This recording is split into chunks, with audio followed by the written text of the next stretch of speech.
Well, Darren, welcome to the CMO Soapbox. We're here at the Gartner Digital Marketing Conference, where you had a wonderful presentation this morning on trust-based marketing. Now, why is trust so important to marketers? That's a great question, John. You know, as I've been doing my research and talking to customers and even Gartner analysts, one of the things that came up again and again and again, and that is in our search for trying to do personalization and understand customers, really the root cause behind all of this is trying to incur trust with our customers. We want to have a longer relationship with our customers. We want them to do more business with us. But sadly, a lot of marketing practices are really eroding trust. And so the point of trust-based marketing is to actually start to intentionally build and earn trust with our customers so that they'll actually want to listen to what we have to say. What are marketers doing to diminish trust?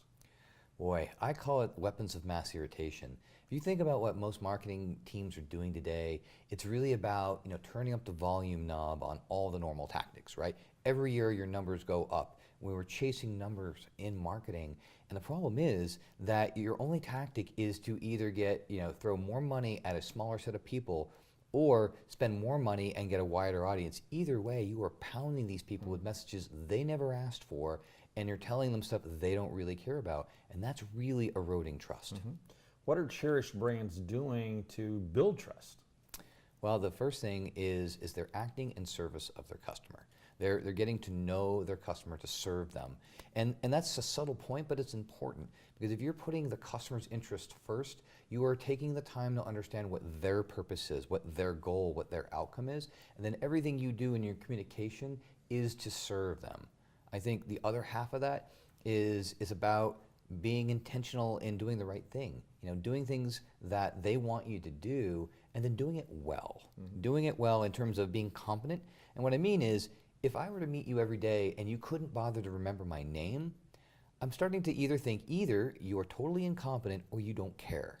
Either way, it's bad. So what marketers have got to be able to do is actually act in that competent way that also expresses that I'm doing things in aid of you and for your benefit. And that's what cherished brands are doing. Can brands architect a path to being more trustworthy? They can.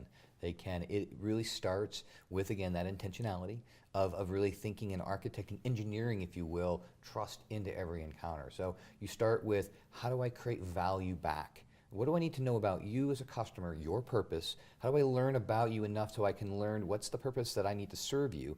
I lead with that, and that happens through value exchange. I'm doing things for you in benefit of you. The second thing is creating transparency. I'm showing you through action, word, and deed that what I do is in aid of you and to your benefit. And then the last one is this reliability concept. You're creating reliability in everything I do with you because I'm paying off on the promises I've made to you. I'm doing what I said I would do, and I'm listening to you, I'm learning about you to serve you and help you. And I'm doing that in this very consistent, almost coherent conversation way.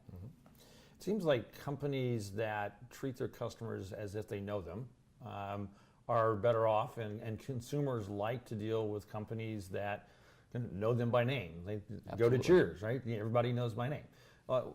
What's the role of technology and a customer data platform in helping create that personal engagement between a brand and a consumer? It's a great question.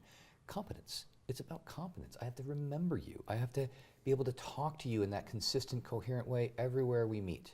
Again, if I meet you on a mobile app, if I meet you on your website, if I meet you in an email, if I call you in a call center, that coherence of conversation, that the continuity of that conversation is important.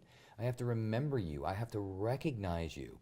And again, I treat you like a human being so that I'm moving the needle, I'm moving the puck down the field, and that you're listening, I'm feeling like I'm understood and I'm heard. And that's important, because that's how humans interact. And unfortunately, with fragmented marketing and disconnected systems, it's not coherent, it's incoherent. And it's disruptive and disconnected. And again, you feel like the brand doesn't care or they're incompetent. Yeah. Well, it seems like brands today are easy to be schizophrenic. They engage customers in different ways on different devices because they think they're all different people when it's actually that same person. And you've got a solution to help with that pervasive problem. Almost every brand that we talk with has this issue, trying to figure out how do we better engage with our customers as individuals. How hard is it to implement this kind of a solution? The technology is never the problem. I've always talked about the fact that technology is just a small piece of it. It's more to do with people and process. Yes, you need to integrate all your data, but modern technology, CDPs particularly, have hundreds of connectors that plug into your existing tools already. So getting the actual integrations done is not the hard part. It's getting the organizational design, making sure people are compensated in a way that aligns to a cross-functional team, thinking in cross-functional ways, thinking about user journeys in a way that is about the customer and what the customer wants to do versus how you and your team wants to work. So it is people, process, technology as always.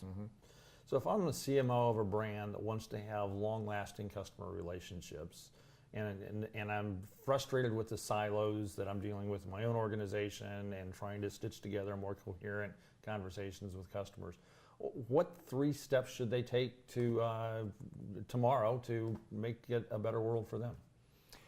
We believe that first thing is you have to take an assessment. You have to think about where you are today. Where are you? We've actually created an assessment for our customers to help plot you on what we call the trust-based marketing maturity curve. So I think first thing is look at where you're at today. What's your as-is situation, right? And I think you should look at that in terms of people, process, and technology. How connected are your systems? How much continuity do you have in your teams and your process? How are those all working? So once you figure out where you are, then you decide where you want to be. Like how far up in trust-based marketing would you want to go?